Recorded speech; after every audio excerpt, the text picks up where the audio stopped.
as controvertidas boutiques médicas de check-up? Desde a década de 80, principalmente 90 para cá, do século passado, houve um boom de clínicas se especializando nesse processo do check-up. Algumas são sérias, você pode confiar, mas existem muitas que aproveitam essa, vamos dizer assim, esse holopensene da prevenção, essa ideia do check-up, e acabam induzindo a pessoa a fazer uma série de exames que não se teria necessidade. Então, normalmente você compra lá um pacote, passa um dia ou dois nessas clínicas e faz uma série de exames. Isso pode acarretar até benefícios no sentido da pessoa acabar identificando alguma patologia mais precocemente. Mas o que a gente quis chamar a atenção é justamente ao excesso, muitas vezes, de demanda de exames que se tem nesse contexto. E o ideal para se fazer check-up é você pegar uma orientação médica antes? O ideal é você... Hoje em dia isso está mais difícil em função da superespecialização da medicina. Mas o ideal é que você encontre um clínico, pode ser um cardiologista, um nefrologista, um endocrinologista. No caso das mulheres, o ginecologista tem um papel importante. Mas, enfim, um médico que tenha essa visão clínica que possa te acompanhar ao longo dos anos. Eventualmente ele vai te encaminhar para outros especialistas, mas é importante ter alguém que tenha a visão de conjunto acerca do paciente.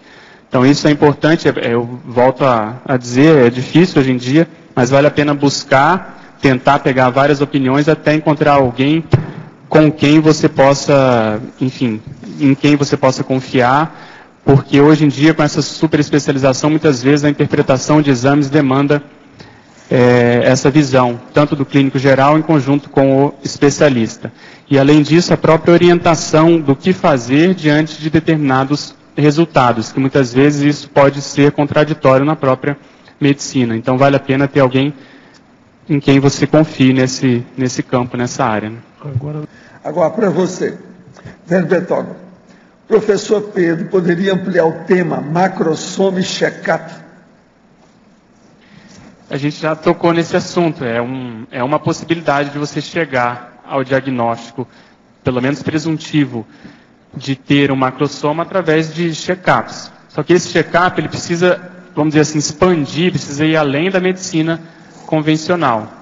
O ideal seria que nós pudéssemos contar com a ajuda, inclusive da própria OIC, de médicos capacitados, que tenham a nossa visão, a visão conscienciológica, para ajudar as pessoas a fazer esse diagnóstico. Então, existem questionários que podem ser utilizados para isso, e principalmente a própria pessoa tem que fazer esse levantamento, porque muitas informações elas vão ser necessárias a partir da família, do histórico familiar, pessoal e também familiar mesmo. Então essas informações elas precisam ser muito assim fidedignas, a pessoa não pode forçar a barra, tem que ter muita autocrítica, para que se possa chegar nessa condição, pelo menos, de uma possibilidade maior. Como o professor Waldo comentou ontem, muitas vezes, se a pessoa não teve nada mais sério com relação ao funcionamento do soma, se chama atenção em algum aspecto, às vezes vale a pena ela admitir, pelo menos considerar a possibilidade de ter um macrosoma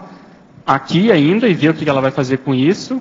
Na dúvida é bom considerar, do que depois chegar lá extrafisicamente e muitas vezes ter tido essa oportunidade e não ter tirado partido, né? Não saber lidar com isso.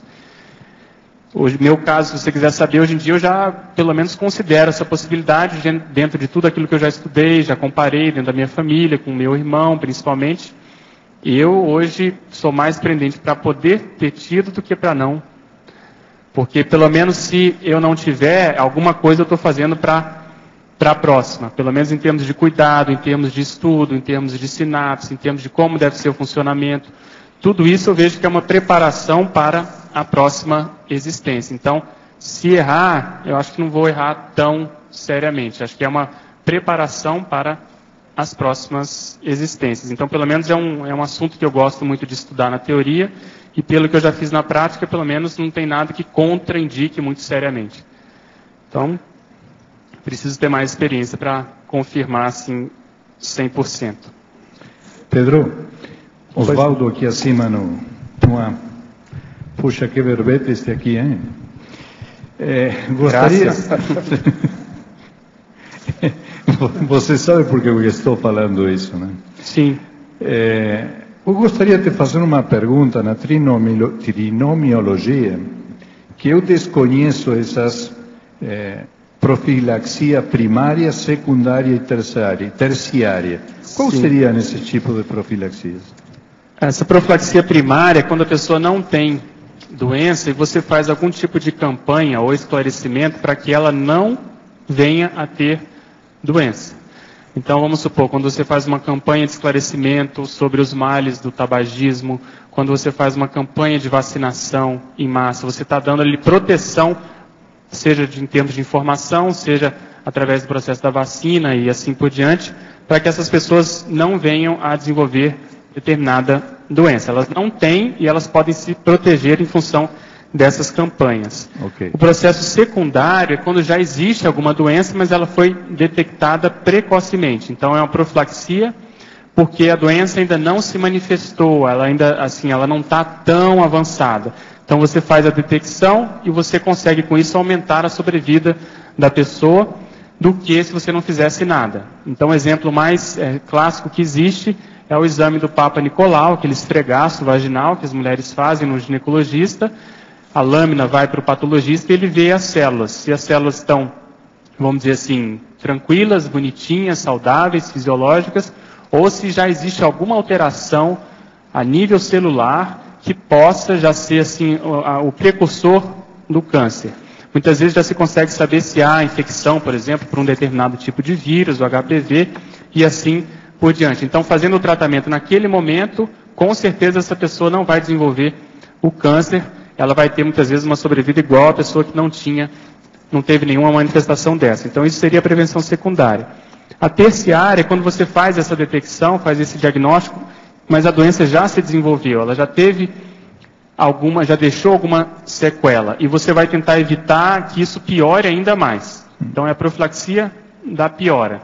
Então, vamos supor, a pessoa teve um infarto, e você vai salvar essa pessoa e vai prevenir que ela tenha um novo infarto, ou vai prevenir que ela tenha uma insuficiência cardíaca, ou você vai fazer com que ela consiga ter ainda condições de vida adequadas, mesmo sendo portador daquela doença já estabelecida, e assim sucessivamente.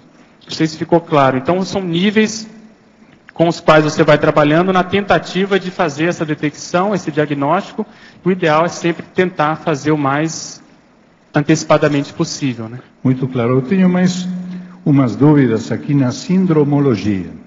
Pois não. Aqui eu vejo que você colocou 2 síndromes, certo? O fim da síndrome da ectopia afetiva e a abolição da síndrome da despriorização consciencial.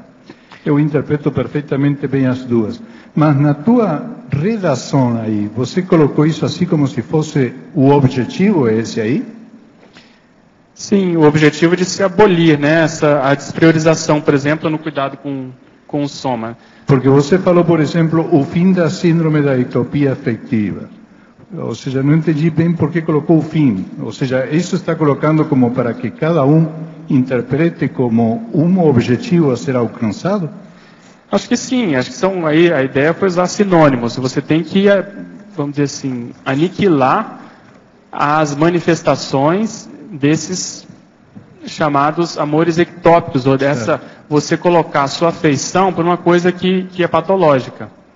E no cuidado com o corpo existe muito desse processo.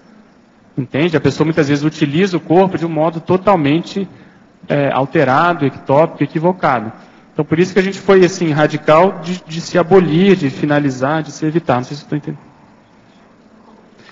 O fim aqui não é uma finalidade, é o fim, é o término. É você não manifestar mais. Tá, é isso aí.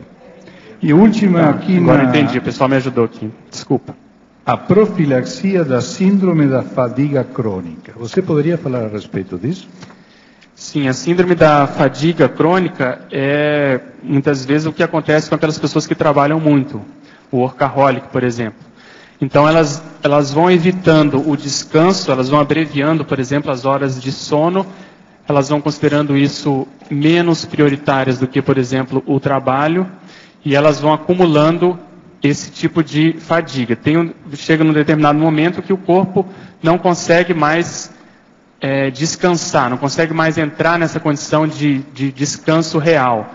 E o processo desse descanso, do sono, é o maior, vamos dizer assim, contribuidor para o refazimento celular.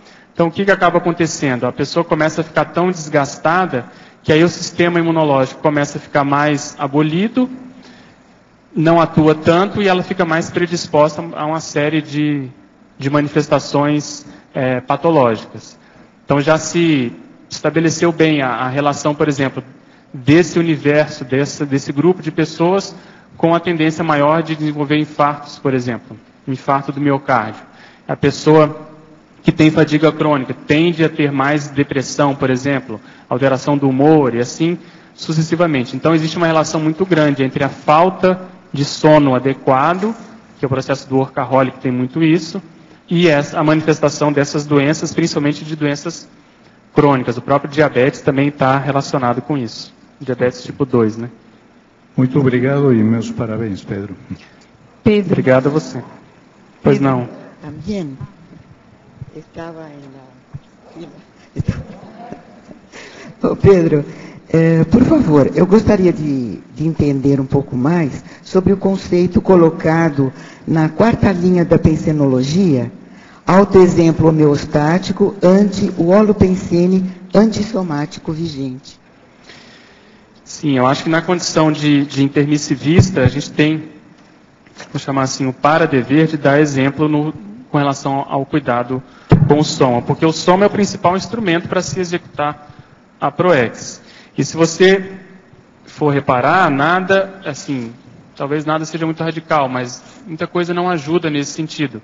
Em função da pressão holopensênica para se consumir, condições em termos de fritura, condições assim, em termos de excesso de doce, refrigerantes, café, todo esse processo mais assim, que eu vou resumir no chamado assédio bioquímico, isso não ajuda. E se a gente, mais uma vez, não conseguir impor, ou nos impor esses limites, de conseguir abrir mão e não entrar numa determinada despriorização nesse sentido, a gente não vai conseguir justamente dar esse exemplo. Então, se a gente conseguir impor esse limite, a gente vai estar dando exemplo. Então, a ideia foi exatamente chamar atenção para isso. O cuidado que nós possamos ter em qualquer época da vida, seja a pessoa que esteja ainda, vamos supor, na adolescência, 2ª década de vida, 3ª, que a manifestação das doenças, teoricamente, ainda não é muito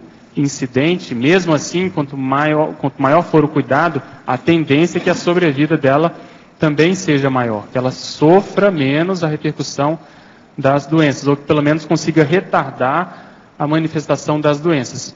Então, há uma supremacia, então, quando ela consegue manter esse padrão de autoexemplo. Exatamente, a ideia é essa. E hoje já se admite que o processo, vamos supor, genético, tem uma incidência, tem assim um peso menor na manifestação de determinadas doenças. Então isso acontece muito em função do quê? Da interação da genética com o processo do ambiente, o processo do meio. Existem basicamente assim 2 possibilidades. Ou o meio promove uma mutação no DNA da pessoa, e essa mutação pode manifestar uma doença, vamos supor, o câncer é uma das principais que podem acontecer isso. Ou a pessoa tem o DNA intacto, mas a expressão daquelas proteínas, a expressão daquele gene, muitas vezes é alterada em função do meio ambiente. E isso se chama, hoje em dia, de epigenética. Então, essa manifestação, essa expressão genética pode ser influenciada pelos hábitos, pelos comportamentos que nós temos. Muitas vezes isso vai acontecer a médio e longo prazo. Então, quanto mais atentos nós estivermos, e aí eu lembro daquele verbete dos efeitos imediatos, né? O professor Valdo escreveu o mega perigo dos efeitos imediatos.